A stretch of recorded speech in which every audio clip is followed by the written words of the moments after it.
नमस्कार, मैं चुखा दिन भर की खबरों में सबसे पहले डालते नजर आज के मुख्य समाचारों पर। जनता के प्रति जवाबदेह बने पुलिस, इसके लिए लाई जाएगी और पारदर्शिता। बीकानेर आईजी ने किया सीओ सर्किल हर मंदिर का वार्षिक मुआयना, मीडिया कर्मियों से मुखातिब। योग को दिनचर्या का हिस्सा बनाने का आह्वान। एसकेडी व आयुष मंत्रालय भारत सरकार के तत्वावधान में ऐतिहासिक भटनेर दुर्ग में योग शिविर का आयोजन। हरियाणा रोडवेज बस और ट्रक के चालक ने विवाद, लगाया जाम, ट्रक चालक ने लगाया मारपीट करने का आरोप।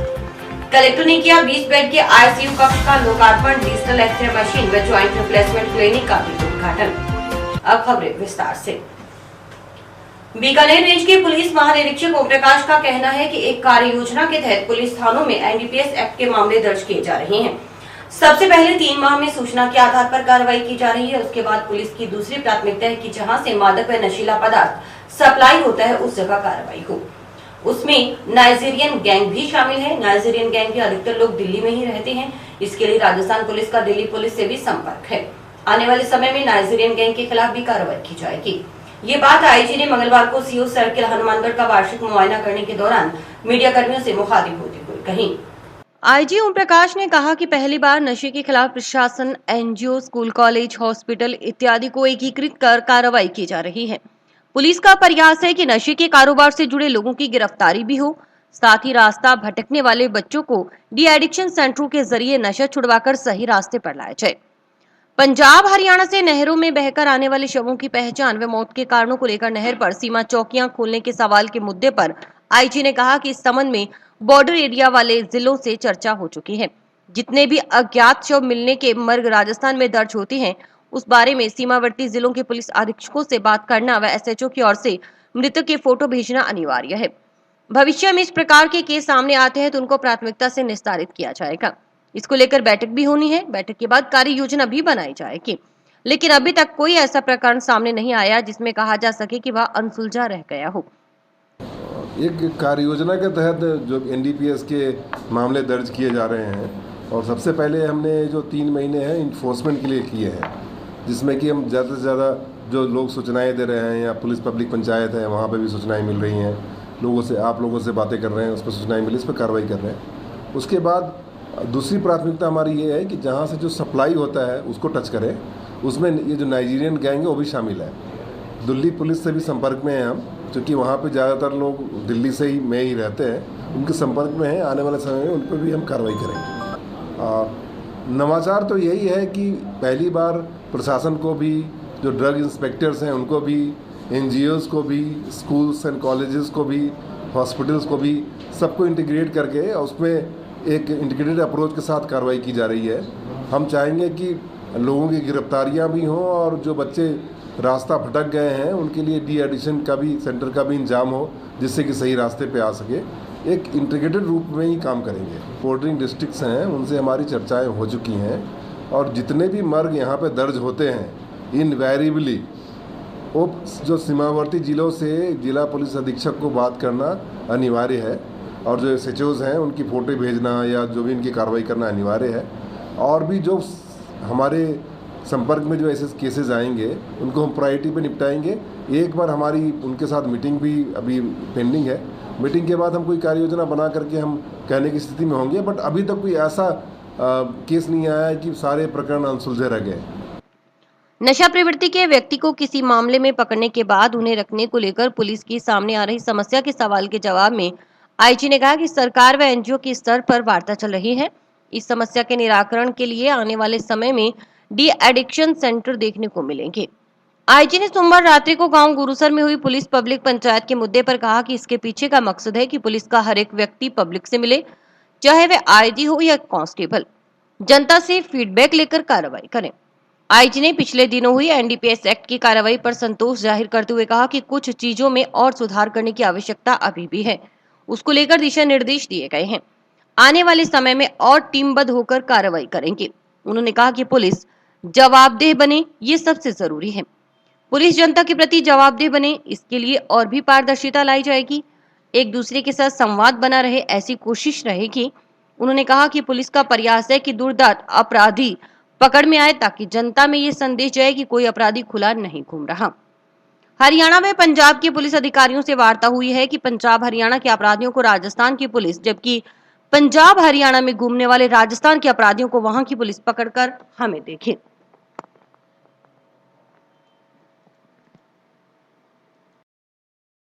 अभी सरकार के स्तर पे भी, एनजीओ स्तर पे भी हमारी कुछ लोगों से वार्ता चल रही है। सरकार भी चाहती है कि पब्लिक के सामने आए और आने वाले समय में ये डी एडिक्शन सेंटर शीघ्र ही आपको प्रकाश में आएगा। सर, आज का जो कार्यक्रम है आपका उसका बताएं सर। आज हमारे जो सीओ सर्किल हनुमानगढ़ का वार्षिक मुआयना था और कल हमने पुलिस पब्लिक पंचायत है वहाँ पे भी लोगों के साथ तारुफ किया। वहाँ पे बड़ी संख्या में महिलाएं थीं, बच्चियाँ थीं जो हमारी जो एएसआई है वो सबको ट्रेन कर रही हैं। उन्होंने अपना प्रदर्शन किया।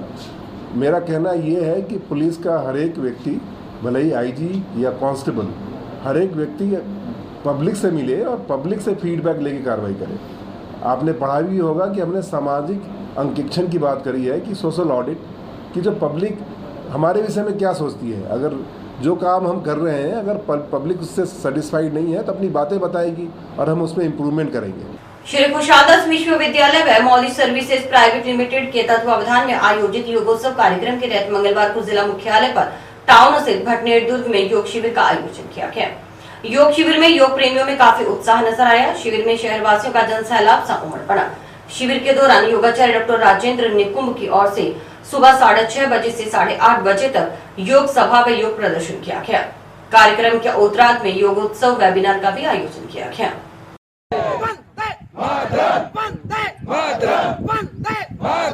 सभी का धन्यवाद। अपना स्थान ग्रहण कर सकते हैं। इसमें हस्तपादासन, दोनों हाथ सामने से ऊपर उठाएंगे। आराम से हाथों को ऊपर उठाए और आगे से आप नीचे झुक जाएंगे। तो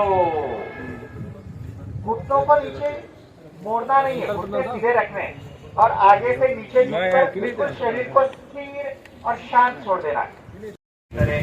और अर्ध चक्रासन का अभ्यास भी छोड़ेंगे। फिर एक बार रीढ़ को, गर्दन को सीधा करें। और अब दोनों हाथ नीचे, 2। तो इस तरह से अलग अलग। इसमें विश्वविद्यालय की कुलपति प्रोफेसर एस.के. दास ने अपने उद्बोधन में कहा कि निरोगी रहकर चिरंजीवी होने के लिए योग एक उत्तम साधन है।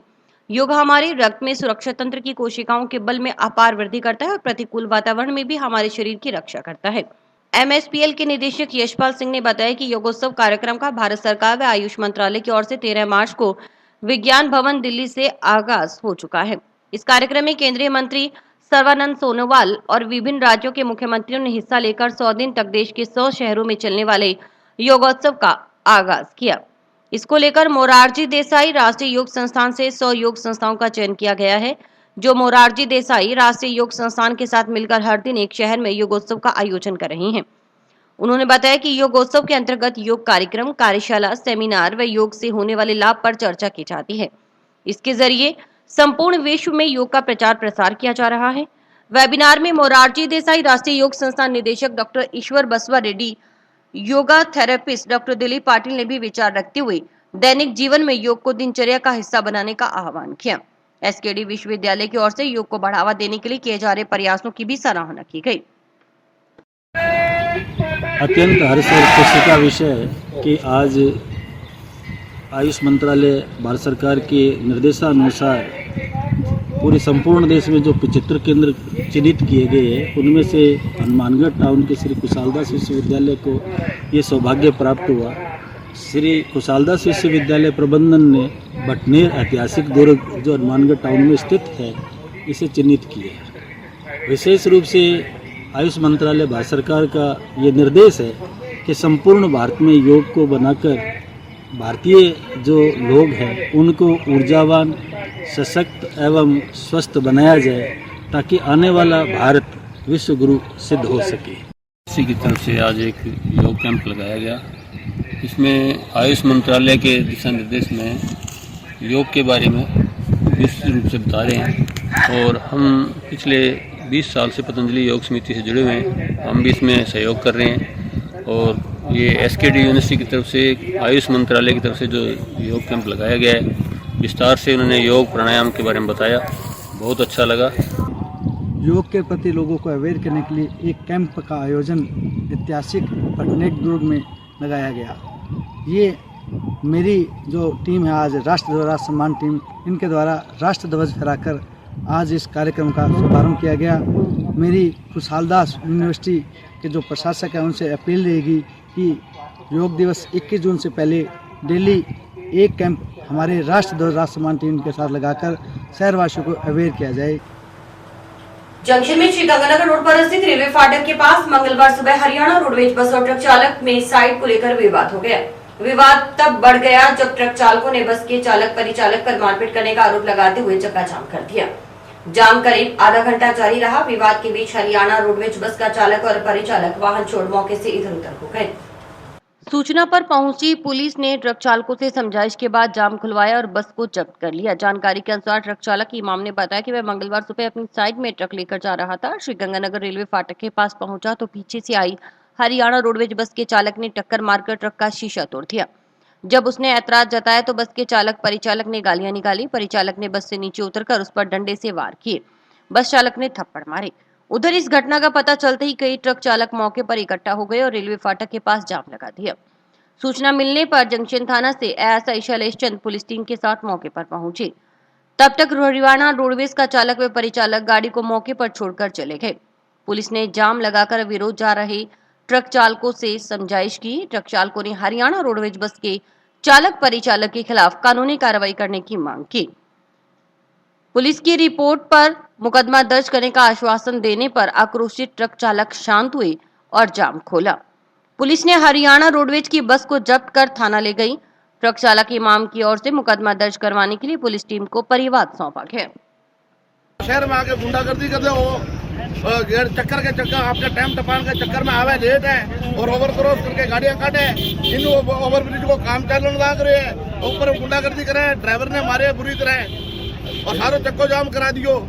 नजायज है जो भी काम करे। मैंने हरियाणा रोडवेज वाले ड्राइवर कंडक्टर पे दोनों पे कार्रवाई कीजिए।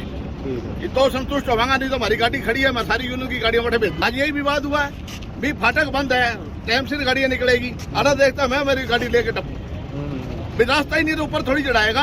इस हिसाब से तो आदमी मार के चले जाएंगे। ये तो रोड पे मैं अपनी साइड पे चल रहा था, ठीक है। इन्होंने बस बीच में घुसा के शीशा तोड़ के और मेरे को नीचे उतार के पीटा इन्होंने, ठीक है। डंडा और पूरा लाठी से पिटाने मारा और पटरों पे मारा। फिर वो बस वाला और कनेक्टर वाला छोड़ के भाग गया गाड़ी। अच्छा, अब देखो क्या होता क्या नहीं हुई थी। मैं अपनी साइड पे चल रहा था, ठीक है। मैं अपनी साइड पे सीधा सीधा चला था, उन्होंने शीशा तोड़ दिया। शीशा तोड़ दिया, मैं ये बोलने आया, मैं कहा ड्राइवर देखो आप ही ड्राइवर हो, हम भी ड्राइवर है, शीशा गाड़ी का तोड़ दिया, ये क्या चक्कर है, तुम रोक लेते 2 मिनट। बोला माँ बहन की गाली दी और नीचे उतर के मेरे को पीटे। बस वाले हरियाणा वाले बस वाले थे। टाउन के महात्मा गांधी स्मृति जिला अस्पताल में नवनिर्मित गहन चिकित्सा इकाई का लोकार्पण मंगलवार को कलेक्टर, सभापति, उप सभापति की ओर से किया गया। 20 बेड के आईसीयू कक्ष के साथ ही डिजिटल एक्सरे मशीन व ज्वाइंट रिप्लेसमेंट क्लिनिक का भी उद्घाटन किया गया।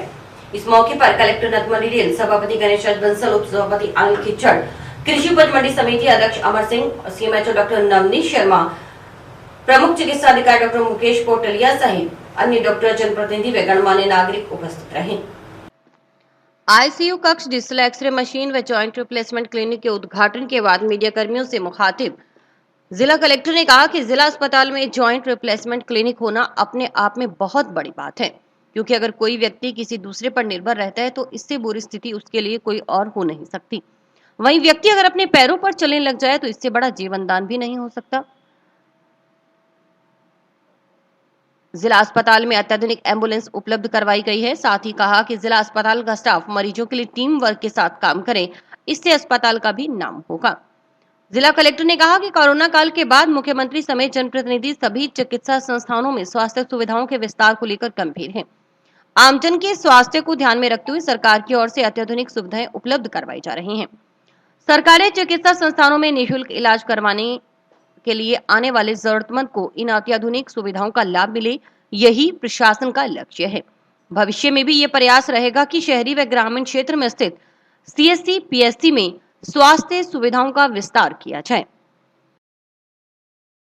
जिले में आज अत्याधुनिक आईसीयू जो कि 20 बेड की क्षमता है और डिजिटल एक्सरे की मशीन एंड नी रिप्लेसमेंट के बारे में एक कार्यशाला का आयोजन किया गया।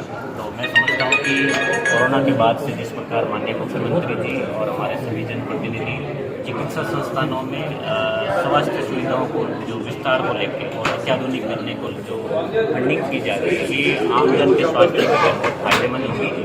और जिस सरकारी गरीब व्यक्ति सरकारी संस्थानों में अपने इलाज के लिए आता है, तो इन सुविधाओं का फायदा उठा करके हम उनको अत्याधुनिक सुविधाएं प्रदान कर पाएंगे। ये हमारा लक्ष्य रहेगा। भविष्य में भी अर्बन एरिया में और रूरल एरिया में जितने भी हमारे CSC BSC है, उनको भी हम लोग सुविधाओं का विस्तार करेंगे, उन पर भी हमारा ध्यान रहेगा। पीएमओ डॉक्टर मुकेश पोटलिया ने बताया कि विधायक कोटे से दिए गए 20 लाख रुपए की लागत से 20 बेड का आईसीयू कक्ष तैयार किया गया है। डिजिटल एक्सरे मशीन जिला प्रशासन की ओर से उपलब्ध करवाई गई है। ज्वाइंट रिप्लेसमेंट क्लिनिक में प्रत्येक रविवार सुबह 9 बजे से 11 बजे तक विशेषज्ञ चिकित्सक की सेवाएं उपलब्ध रहेंगी। ज्वाइंट रिप्लेसमेंट क्लिनिक में घुटने और कूल्हे प्रत्यारोपण से संबंधित सलाह लेने मरीज आ सकता है। इसमें चिरंजीवी योजना के तहत सभी मरीजों का निःशुल्क इलाज किया जाएगा। पीएमओ डॉक्टर पोटलिया ने बताया कि जब तक भारत या राज्य सरकार कोविड फ्री की घोषणा नहीं कर देती, तब तक 20 बेडेड आईसीयू कोविड मरीजों के लिए रिजर्व रखा जाएगा। इसके बाद इस आईसीयू को अन्य सुविधाओं के लिए उपयोग में लिया जा सकेगा। वर्तमान में जिला अस्पताल में 5 बेड का मेडिकल आईसीयू चल रहा है। पीएमओ ने बताया कि जिला अस्पताल में कोविड मरीजों के लिए पूर्व में बने हुए आईसीयू में बारिश के दिनों में पानी भर जाता था, अन्य समस्याएं भी आती थी। वहीं आईसीयू काफी पुराना हो चुका था। उसी आईसीयू को नया रूप देने के लिए 20 लाख रुपए का फंड दिया गया था। 10 बेड के पुराने कोविड आईसीयू को 20 बेड का किया गया है। पूर्व में बने आइसोलेशन वार्ड में कूलर आदि की व्यवस्था थी। अब जरूरत पड़ने पर कोविड के सभी मरीजों को एक ही जगह सभी आवश्यक सुविधाएं उपलब्ध हो जाएंगी। साथ ही इस आईसीयू कक्ष का प्रवेश द्वार भी अलग से बनाया गया है। चिकित्सालय के दूसरे मरीजों के संपर्क में आए बिना कोविड के मरीजों को आईसीयू कक्ष में सीधा प्रवेश दिया जा सकेगा। आज 20 बेडेड आईसीयू जो कोविड के लिए विधायक मोदी द्वारा 20 लाख रुपए दिए गए थे, उसका इनॉग्रेशन किया गया तथा डिजिटल एक्सरे मशीन जो जिला प्रशासन द्वारा प्रोवाइड करवाई गई थी, उसका भी आज इनॉग्रेशन किया गया। और जॉइंट रिप्लेसमेंट क्लिनिक जो हर संडे को 9 से 11 बजे तक यहाँ सुविधा उपलब्ध रहेगी। उस सुविधाओं में जो भी मरीज घुटने और कुल्ले प्रत्यारोपण से संबंधित सलाह लेने आ सकते हैं प्रत्येक रविवार 9 से 11, जिसमें चिरंजीवी योजना के तहत सभी मरीजों का निःशुल्क इलाज किया जाएगा दृष्टि रोग विशेषज्ञ द्वारा। और उनकी कोई भी जानकारी, कोई भी क्वेश्चन है, उनके सभी के जवाब जॉइंट रिप्लेसमेंट क्लिनिक में जो भी भ्रांति है उनको दूर करते हुए यहाँ पे ये सुविधा शुरू की हुई है अनुमानित जिला चिकित्सालय में। तथा 20 बेडेड अभी आईसीयू है। जब तक गवर्नमेंट ऑफ इंडिया या government of Rajasthan Covid free घोषित नहीं कर देती है, तब तक वो कोविड के लिए रिजर्व रखा जाएगा। फिर उसको अन्य सुविधाओं के लिए उपयोग में उसके उपरांत लिया जाएगा। जिला अस्पताल बचाओ संघर्ष समिति के सदस्यों ने जिला अस्पताल को लेकर मेडिकल कॉलेज से संबद्ध अस्पताल बनाने को लेकर पिछले दिनों किए गए आंदोलन के दौरान हुए समझौते को लेकर मंगलवार को जिला अस्पताल में आईसीयू वार्ड का लोकार्पण करने पहुंचे कलेक्टर से मुलाकात की।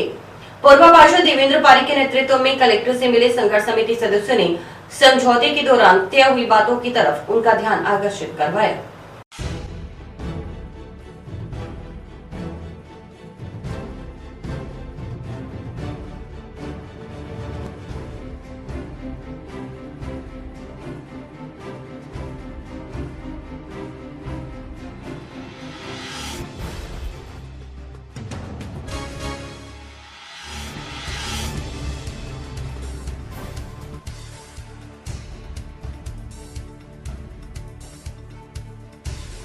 स्थानीय विधायक और जिला कलेक्टर महोदय यहाँ पर आईसीयू वार्ड का उद्घाटन करने आए थे।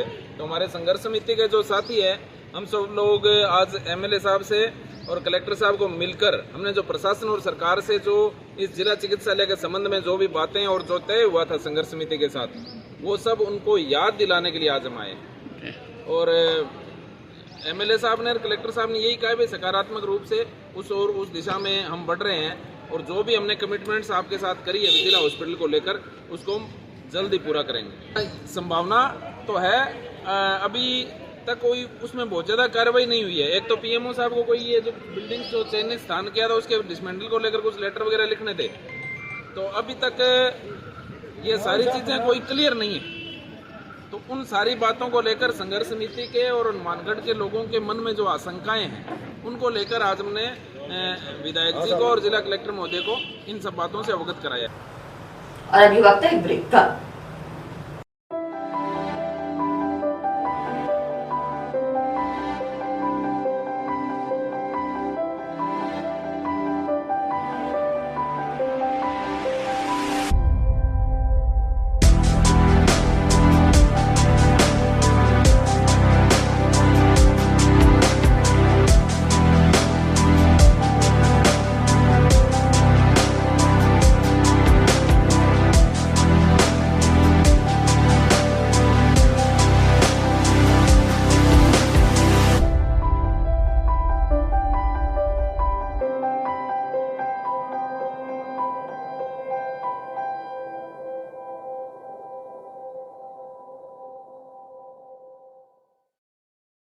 सेना में भर्ती के लिए रैली आयोजित करने की मांग को लेकर एसएफआई के कार्यकर्ताओं ने मंगलवार को पीएम को चिट्ठी भिजवाई। ये चिट्ठी टाउन के जिला राजकीय नेहरू मेमोरियल स्नातकोत्तर महाविद्यालय के प्राचार्य डॉक्टर नरेंद्र सिंह बाबू के मार्फत भिजवाई गई।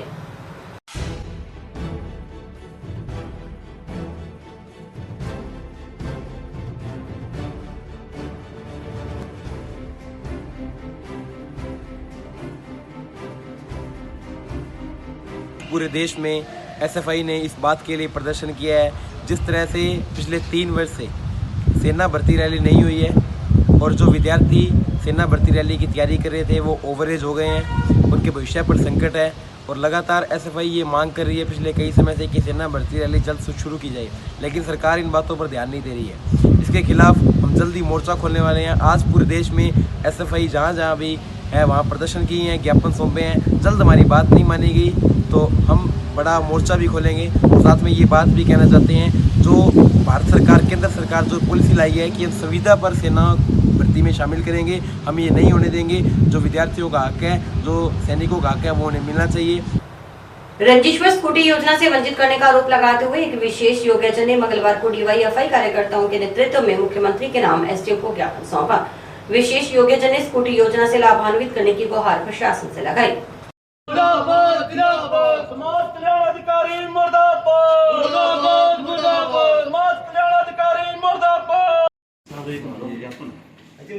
विकलांगवासी सरकार, राज्य सरकार जो योजना चालू करती है उसको तुरंत प्रभाव से बंद भी कर देते हैं। हम लोगों के आवेदन भी ले लेती है, उसके बावजूद भी विकलांगों की सुनाई नहीं हुई।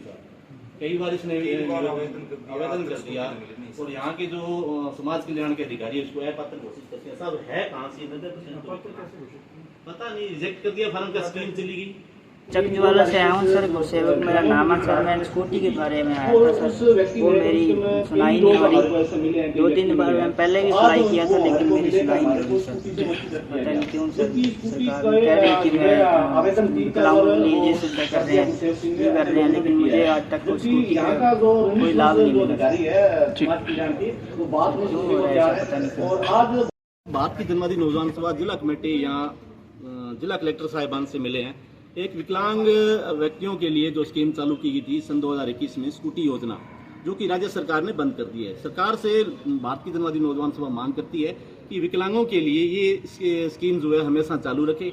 और एक जो हमारा साथी है गुरसेवक सिंह, उससे चला नहीं जा रहा, जबकि उसने 3-4 बार आवेदन कर चुका है। उसके बावजूद भी यहाँ का जो प्रशासन है, जिले का प्रशासन है, समाज कल्याण विभाग का जो अधिकारी है, विकलांग आदमी 3-4 बार यहाँ चक्कर लगा चुका है और आवेदन भी कर चुका है। उस आवेदन को अपात्र घोषित कर दिया जाता है, जबकि वो 90% विकलांग है। ये भारत की जनवादी नौजवान सभा ने डीवाईएफआई ने ज्ञापन दिया है जिसमें गुरसेवक सिंह आए थे कि मैंने एक आवेदन किया था स्कूटी के लिए और विभाग द्वारा उनको ये बताया गया कि ये स्कीम बंद हो गई।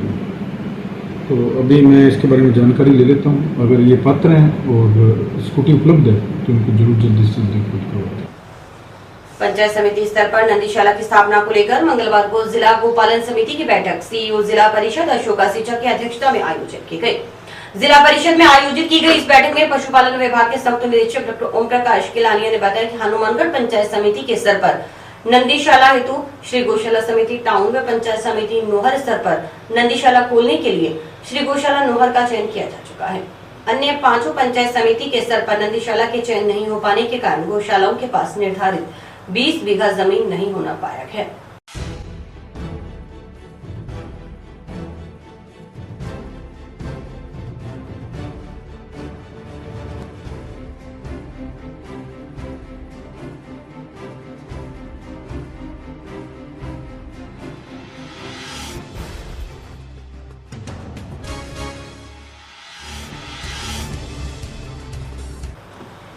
और इसी के साथ समाचार समाप्त हुए। रोजाना देखते रहिए समाचार। नमस्कार।